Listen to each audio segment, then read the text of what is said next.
Otep à tous, c'est Bertie le Kamit. Donc, je vais faire cette vidéo pour apporter mon soutien au projet de Cabral Libye concernant l'inscription des Camerounais sur les listes électorales pour préparer l'échéance de 2018. Donc, je trouve le projet en soi louable. C'est un projet qu'il faut encourager, qu'il faut promouvoir.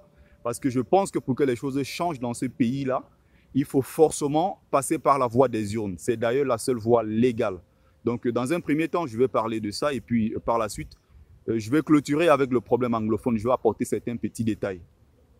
Alors, le seul moyen au jour d'aujourd'hui, en dehors que peut-être au-delà de ça, peut-être vous avez une autre méthode ou bien un autre moyen, mais je pense que le seul moyen qui me semble propice, le seul moyen qui est légal pour qu'on puisse arriver en tant que jeune Camerounais à peser de tout notre poids dans les décisions dans notre pays, notamment pour ces élections de 2018, ça passe par les élections, par la voie des urnes. Donc moi, j'encourage personnellement ce projet et que ce soit les Camerounais du pays ou bien les Camerounais ici de la diaspora, je ne suis pas le porte-parole, mais j'exhorte tous ces Camerounais-là qui ont l'âge de voter, j'encourage tous mes frères à s'inscrire massivement sur les listes électorales parce que il ne faut pas être tout le temps en train de se plaindre des autres en disant les anciens ou bien les vieillards se sont accaparés du pouvoir quand nous-mêmes en tant que jeunes, nous ne sommes pas en train de se mettre ensemble ou alors nous ne sommes pas en train de nous engager en politique. C'est aussi un gros problème qu'il faut relever. Très peu sont les jeunes aujourd'hui en Afrique, notamment le cas du Cameroun, qui s'engagent en politique. Ça, c'est aussi un vrai problème. On a 70% de notre population qui est jeune, mais malheureusement, ceux qui gèrent le pays la plupart des temps sont des gens qui sont vieux. Par contre, c'est le contraire de l'autre côté de l'Occident où on a une population qui est vieillissante, mais la plupart des temps aussi, on peut voir des jeunes qui sont en train de diriger. C'est aussi un vrai problème. Chez nous, on a nos jeunes qui ne s'engagent pas en politique. Et là, ça pose un gros souci. Mettons-nous ensemble dans ces élections, inscrivons-nous massivement sur les listes électorales, au lieu de passer le temps à accuser les autres. Je pense que pour que les choses changent, pour qu'on puisse bouger les lignes, il faut aussi qu'en tant que jeunes, qu'on puisse s'engager en politique. Donc ne soyons pas défaitistes. Je sais qu'il y a beaucoup de gens qui diront, même si on s'inscrit, même si on vote, même si on ne vote pas, on sait déjà qui va gagner. Ne soyons pas défaitistes. Ce n'est que nous qui pouvons apporter la solution au problème de ce pays-là parce que majoritairement, nous sommes jeunes. Donc c'est nous qui sommes concernés. Nous sommes concernés par ce problème-là dans notre pays. Il faut qu'on soit capable de répondre. Il faut qu'on soit capable de relever ce défi-là qui nous attend. Attention, le moment venu quand on va faire le bilan, il ne faut pas prendre ce prétexte farfelu-là en disant tout simplement ce sont les vieux qui ont dirigé le pays pendant des années, ce sont eux qui se sont imposés pendant des décennies et autres. Le moment venu quand on va faire le bilan, ça sera la responsabilité de tous les Camerounais. Si ce pays est à genoux aujourd'hui, c'est nous tous qui avons contribué à ce que ce pays soit ce qu'il est aujourd'hui. Moi, je suis complètement d'accord avec cet adage chez nous qui dit c'est la patate qui avait accepté qu'on la mange crue. Si nous avons baissé la garde, si nous ne nous engageons pas en politique comme c'est le cas, et qu'on passe tout simplement notre temps à dénoncer, ça ne changera pas grand-chose. Pour qu'on puisse bouger les lignes, il faut qu'on descende tous ensemble et qu'on s'engage dans ce domaine-là. Il y a beaucoup de pays africains qui ont pu le faire, qui ont fait cette alternance-là dans plusieurs pays africains. Pourquoi pas le cas du Cameroun? On est capable de le faire. C'est pour ça que j'encourage le projet de M. Cabral Libye. Donc, moi, je suis en train de dire ceci. Parlant du bilan, nous sommes tous responsables. On ne va pas dire c'est telle ou bien c'est telle autre personne. Nous sommes tous responsables. Parce que ces gens ne peuvent pas être plus puissants que 25 millions de Camerounais. Déjà, s'ils sont là où ils sont, c'est nous qui leur avons donné ce droit-là d'être là-bas. Généralement, c'est nous qui allons voter. Donc, on ne peut pas seulement voir la faute de l'autre côté en disant non, ils sont là, ils se sont éternisés au pouvoir, bien ils ont fait ceci. Non, c'est nous qui allons voter, c'est nous qui prenons des quelques grains de riz, c'est nous qui allons boire des bières et puis on vote une fois pour 7 ans ou bien pour 5 ans. Et le moment venu, on vient se plaindre. Moi, je ne dis pas qu'il n'y a pas peut-être de Camerounais capables de le faire ou bien des Camerounais qui ne sont pas capables de relever ces défis, mais je me dis on ne le fait pas assez. Donc, il est temps qu'on puisse se mettre ensemble pour pouvoir avancer dans ce chemin-là qui est l'engagement des jeunes en politique. Justement, je pense que ça peut être quelque chose qui puisse changer les choses, qui puisse peut-être améliorer notre situation dans ce pays-là, si on peut dire comme ça.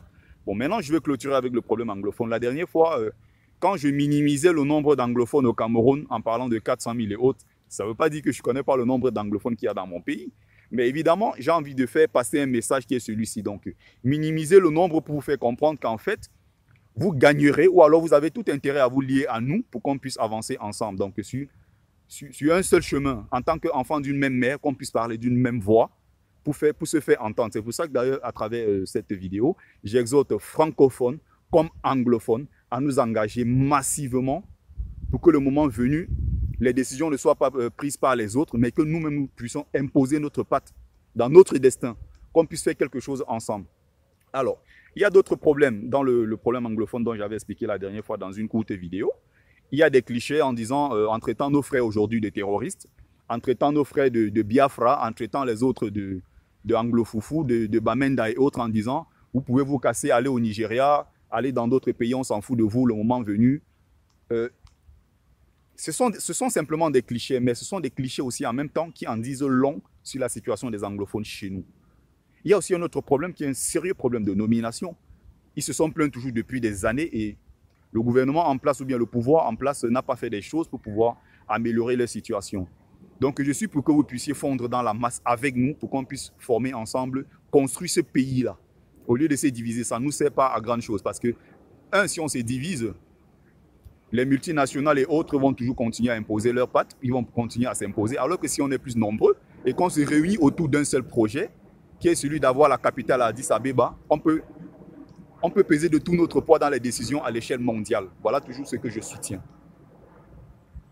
On a, en dehors de tout ce qui est président de tribunal, tous ces professeurs parfois d'université, du commissaire au sous-préfet et tous ces gens-là qui se sont imposés dans les régions anglophones, pourtant ils sont francophones, parfois ils ne disent même pas un seul mot en anglais.